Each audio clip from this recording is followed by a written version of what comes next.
Welcome back. Let's continue on and jump right into chapter 11. The power of positive energy. Okay, I'm on the bus, George said. I've got my direction set and my vision is good. But I have to tell you, it's not so easy to think about what you want and be positive when you don't have a lot of things to be positive about and you keep getting what you don't want. You don't know the sharks I'm dealing with at work. You have no idea of the challenges I'm facing right now. I'm hitting a lot of roadblocks. You're right, George, Joy answered. I don't know all you are facing. But I do know that if you want to change your situation, you must first change your thoughts. Because if you keep on thinking what you have been thinking, you'll keep on getting what you have been getting. I also know this special formula I want to share with you. Show him, Danny. Danny reached into his briefcase and pulled out a paper-sized sheet of cardboard. As George wondered how many signs he had in there, Danny lifted up the cardboard, which said, E+P equals O. The E stands for events in your life, Danny explained. The P stands for perception, and the O stands for outcome. We can't control the events in our life, but we can control how we perceive them, and our perception and response to the events determine our outcome. The P can also stand for positive energy, Joy said, and this formula explains why positive energy is so important. Sure, you have your vision for what you want to create in your life, but there will always be people who don't share your vision. There will always be potholes and roadblocks that can block your journey on the road of life. Things happen like your flat tire, George, but it's how we choose to deal with the events in our life that means everything. We all get down, but the key is what we do to turn life around. And like I told you, choose wisely.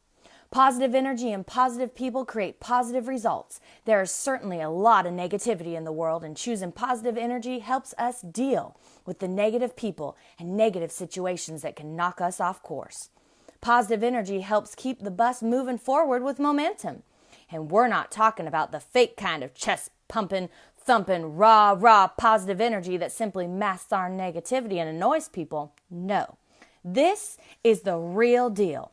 We're talking about real positive energy that helps you overcome obstacles and challenges to create success. We're talking about trust, faith, enthusiasm, purpose, joy, and happiness. We're talking about the positive energy to inspire and lead others. We're talking about the positive energy that makes you feel great instead of the negative energy that drains you. This is the real stuff, my man, and it's the key to life and rule number 3. Show him, Danny. Rule number 3, fuel your ride with positive energy. Think of it like this, George, Joy continued. Desire, vision, and focus help you turn the bus in the right direction, but positive energy is necessary to take you where you want to go.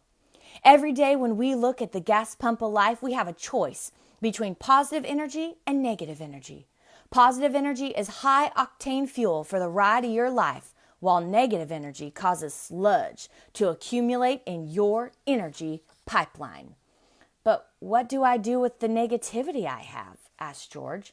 Joy pointed to the trash bucket. Right there, George. You let it go. You release it. You throw it out. You transform it. When the work is piled high on your desk, think about how thankful you are to even have a job while so many are unemployed. When work is driving you crazy, think about the fact that you are healthy enough to work. When you are sitting in traffic, be thankful you can drive a car while so many have to walk miles just to get clean water. When the restaurant messes up your meal, think about how many unfed mouths there are in the world. And as I told my father a number of years ago when he lost the love of his life, my mother, you had the kind of love for so many years that many people spend a lifetime searching for and never find. Let's be thankful for that. Joy added, where there is a negative, there is always a positive. Where there is a dark cloud, there is always a sun shining behind it. So you're saying that I need to keep fueling my life with positive energy if I want to be successful? George asked. I'm not saying it, Joy answered. I'm screaming it. I have found that where there is a void, Negativity will fill it, so we must keep fueling up with positive energy so the negative energy doesn't have room to expand. We must fuel up daily with positive thoughts, cultivate positive feelings, and take positive actions. Positive energy is all of these things. Without it, your ride will stall. And what about my team at work? George asked. Same thing, Joy answered. We'll need to get them focused and positive too. You'll want them to understand and be a part of your vision. You'll want to get them on the bus. I've got some rules for you that are going to make them big-time successes, but we're not ready for that yet. First, let's help you fuel up with positive energy because you can't share the positive energy if you don't have it yourself. Once you get your bus rolling, then you'll be ready to ask your team to get on, 1 mile at a time, my man. One positive thought, feeling, and action at a time. We'll talk about your team soon. As the bus approached George's stop, Joy directed Marty to pull out what she called the energy book and read him the story about the positive dog. Marty picked up the book that was sitting next to him and started reading. A man goes to the village to visit the wise man, and he says to the wise man, I feel like there are 2 dogs inside me. One dog is this positive, loving, kind, and gentle dog, and then I have this angry, mean-spirited, and negative dog, and they fight all the time. I don't know which is going to win.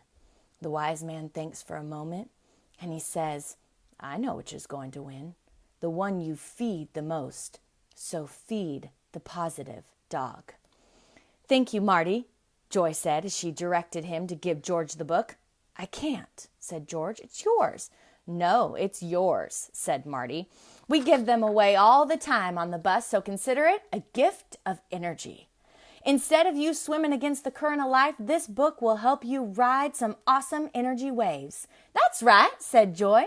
This book is going to help you take action and feed the positive dog inside you so you cultivate the positive energy you need to succeed. It's pretty simple. Just do one of the 10-minute exercises in the book. Pick any one you want, just do one today, and feel your energy rise. I will, George said. I'm ready to take action. As George walked off the bus and toward his building, Joy shouted, Feed the positive dog, George! Feed the positive dog! He looked back and pumped his fist in the air as he walked to work. But then he realized he was walking into a building where his future couldn't be more negative. Chapter 12. George takes a walk. As George sat at his desk thumbing through the book Marty had given him, looking for a positive energy exercise that appealed to him, he thought of his old friend Chuck, who had made a fortune doing the internet boom.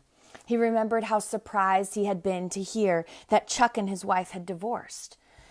He thought about appearances and how, on the outside, Chuck seemed to have everything. Money, family, big house, a plethora of companies that wanted Chuck to run them.